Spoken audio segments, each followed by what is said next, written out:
All right, we've got Michael calling in today. Michael is 61 years old, retired about 8 months ago after 33 years under FERS. And here's what he wrote. Dennis, I retired earlier this year and I feel like I did everything right. I maxed out my TSP for years.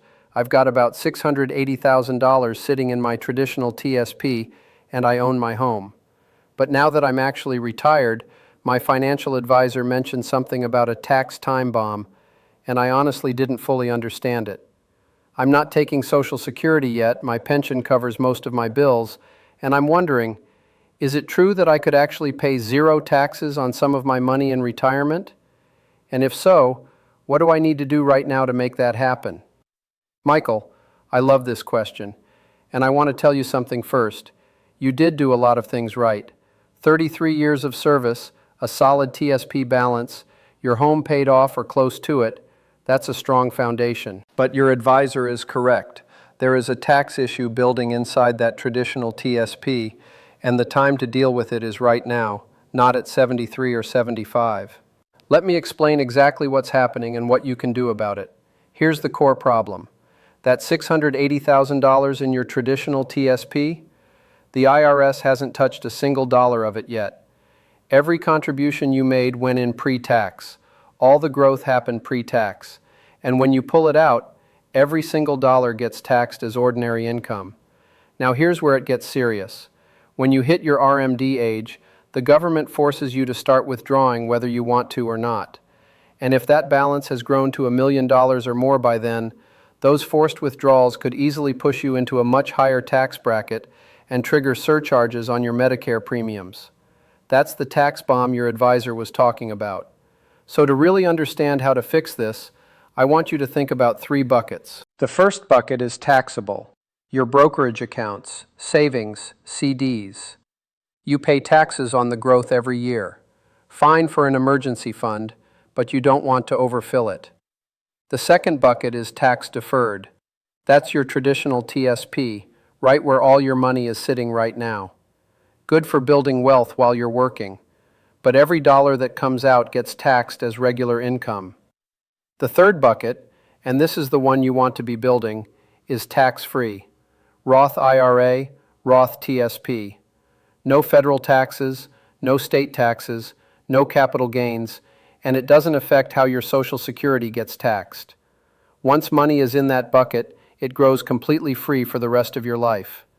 Now here's the good news, Michael. You are sitting in the single best window of your entire financial life to fix this.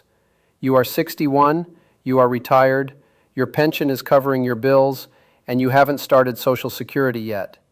That gap, right there, is what I call the gap years. Your taxable income is at its lowest point in decades. And that means you can move money from that traditional TSP into a Roth account, pay taxes on it now at a low rate that you control, and everything after that grows tax-free forever.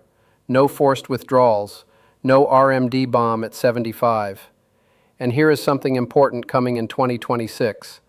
The TSP is launching an in-plan Roth conversion feature. That means you will be able to convert your traditional TSP balance directly into your Roth TSP without rolling money out to an outside IRA first. That is a significant change, and it makes this strategy more accessible than ever. Now, to your question about the 0% tax rate, yes, it is real. For the 2025 tax year, if your total taxable income stays below roughly $96,700 as a married couple, your long-term capital gains rate is exactly 0%. So by carefully managing how much you convert from the TSP each year, staying within your current lower bracket, and by pulling from a taxable brokerage account if you have one, you can sell appreciated investments and pay absolutely nothing in capital gains tax. That's not a loophole. That's the tax code working exactly as designed, and most people never use it because nobody told them it existed. Here is what I want you to do, Michael. Sit down with a qualified financial planner and map out your gap years, from right now until you turn 75. Figure out how much you can convert each year without jumping into a higher bracket. Start moving money into that Roth bucket intentionally and strategically. You have potentially 14 years of gap year runway. Use it. because every dollar you move now is a dollar that will never be forced out of your account by the IRS, and a dollar your kids or your spouse will never pay taxes on either. You called in at exactly the right time. 8 months into retirement, this is the moment to get this right.